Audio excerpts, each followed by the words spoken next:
Everybody, this is Dream, and today we have a 7-game slate here for the NBA. We have a ton of injuries today, so it's going to be a bit of an annoying slate.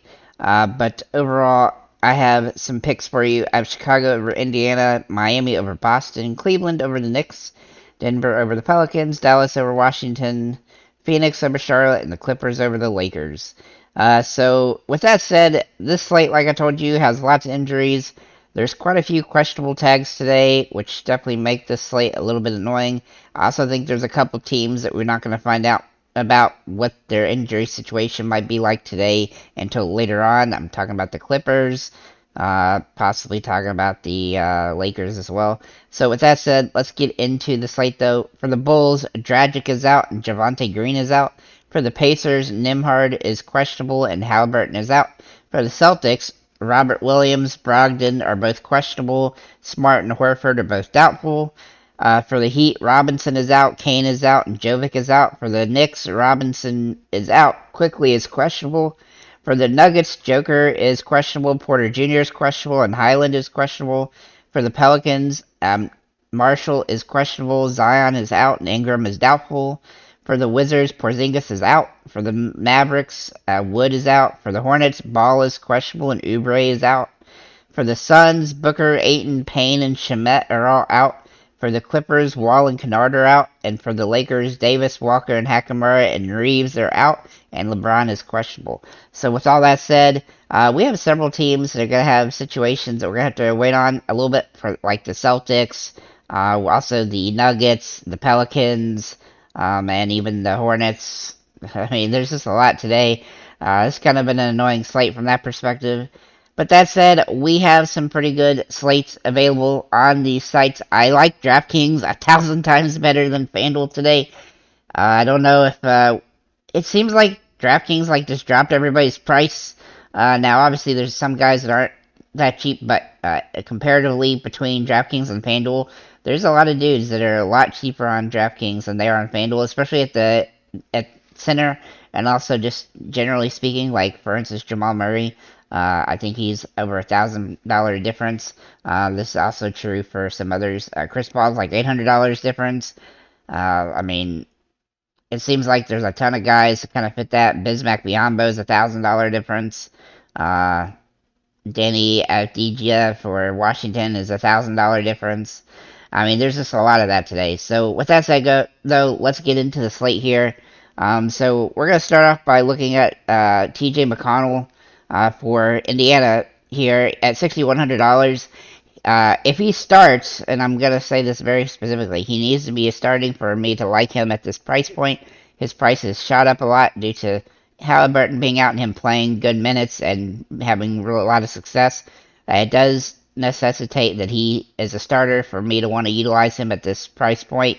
But if he does start, he has some tremendous amount of upside. He's been playing really well, and so I think he's viable on the slate by a large margin.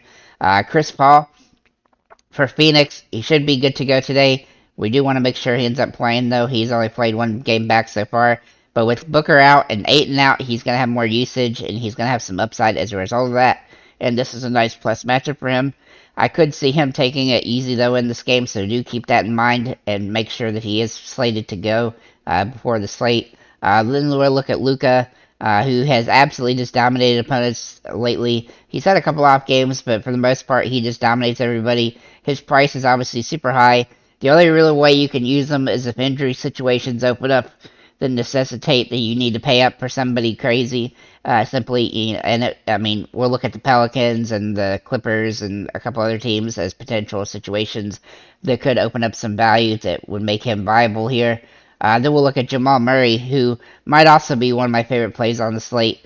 Obviously, the Pelicans are a little bit tougher defensively, but his price is still pretty good for what he's been doing lately. He's been over 40 fantasy points in 4 straight games, and even to pay off at 7,000, he's basically done that in 6. And then, I mean, you can go back for a while before you find one. He didn't. It's been really solid play from him, and with injuries and stuff like that, he's got more upside as a result. I think the Nuggets are in a great spot here against the Pelicans. I actually wanted to look at these guys real quick just to show you. So Porter Jr.'s questionable, Highland, and Joker. You know, if any of those guys are out, That's going to boost Murray even more as a result. So then we're going to look at Denny Avdija. Now, the Wizards traded Hakamura, and Porzingis is out, so that kind of effectively puts Avdija back in the starting lineup. At least it looks like it will be. And his price has actually come down because he didn't play much a couple games or play that well. And so if he ends up starting, he is a must play. But he is very dependent on if he starts. But I do think he will, so do keep that in mind. But if he doesn't start, then he's probably not somebody I want to utilize. But we'll have to see closer to lock. Herbert Jones. This is very dependent on if Ingram continues to be ruled out. Herbert Jones's price has dropped down a lot, and as long as the two big guys for the Pelicans are out, he's going to have some upside. Same goes for Larry Nance Jr., who's in a similar situation. He has upside with those guys out, and he should be getting at least 25 or 30 minutes in this game, assuming those guys are out. Also, obviously, if we get word that Joker is out, that would definitely boost the defensive options as well. Then we'll look at Kyle Kuzma for the Wizards. Now, I don't love him today, but I do like him. He's played really good. He has a very high floor and a very high ceiling as well, and so that does benefit us here. I don't. Obviously he is capable of having a 30 fantasy point game and not paying off, but he is priced pretty reasonably for the situation. And with Porzingis out, his usage will go up. But do keep in mind that Beal is back and playing, so Beal could take some of that away. But overall, I still think he's a viable option on the slate. Then we'll look at Bismack Biyombo for Phoenix. Now, last game, he got into foul trouble early and often. He actually fouled out in just 16 minutes, but he should not have the same problem again, especially against Charlotte, who really doesn't even try to play defense that much. His price point is still pretty fair here, and he does have upside in this matchup. As long as he gets over 25 minutes, he should be good to go, and I think he'll get it this time. Then we'll look at Daniel Gafford, who might be a little bit safer than Bismack simply because he's minutes a little bit more secure when Porzingis is out. He's going to get in the 25 to 28 minutes for the most part, and he's played really solid, had over 30 fantasy points in a lot of those games, and his price point actually already came back down, so he's very viable on the slate. There's a lot of guys on the slate, to be honest, that fit in that situation where the price is a little bit too cheap. I try to get through the best ones there. So that's what DraftKings showcases. I really do like DraftKings slate today. Just like yesterday's slate, which seemed pretty good. I expect there's going to be a lot of injury situations later. However, we did really good yesterday on NBA, so hopefully we can continue our streak. I think I've got about a 7 or 8 day streak now where I've cashed, so let's hopefully keep that continuing. I'm still trying to get get a big win though so far in the last couple weeks. So hopefully we can get it today. With that said, let's get over here to FanDuel rather. Now we're gonna have some similar names here, and pricing is a little bit crappier here on FanDuel, but that's just been the way this season has been so far, especially lately on FanDuel. I haven't really been playing FanDuel much, and part of the reason why is because it's a lot harder to build quality lineups when half the guys are overpriced and that you want to use and stuff like that. So we'll go ahead and start with TJ McConnell. Now, the thing with him is he's at $6,600 here, which is $500 more than FanDuel, or than DraftKings rather. He does have big time upside, but it definitely restricts you more here, considering the fact that he's literally at the mid price point. Luka Doncic, also very interesting today. He's actually cheaper here on FanDuel than DraftKings, which is shocking. But he has nice upside, and I think he's a viable option here. If you can figure out a way to fit him in, I just don't think there's enough value here on FanDuel to make it work. But maybe you can find some with injury situations that open up later. Chris Paul also looks very interesting today, assuming he's set to play full complement of minutes. Obviously, he's missed a lot of games, so this is only going to be a second game back, so we'll have to make sure that he is playing and stuff like that closer to lock. But if he is, he's at a pretty good price point, a little bit more expensive than DraftKings, but still a viable option on the slate in a plus matchup against Charlotte. Then we'll look at DeMar DeRozan for Chicago. Now, he has been really good the last 2 games since he's been back. I expect that to continue here. He's been solid, and though we do want him to start getting more rebounds and stuff, he didn't really rebound well against Atlanta, but he's got a good matchup here against Indiana, who doesn't play defense. Should be a high-scoring game. Then we'll look at Kyle Kuzma. He's probably one of my favorite plays on FanDuel simply because he's priced pretty fairly for what he can do, and he has big time upside. Plus with Porzingis out, he should get more usage as a result, and he's been playing pretty well the last few games.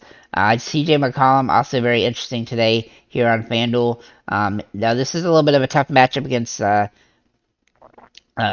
Nuggets. He has some upside, especially if Zion and Ingram are still out, which it looks like they will be.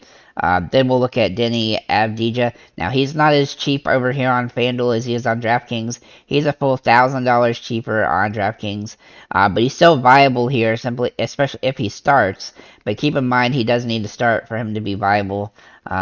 So that's something I wanted to mention.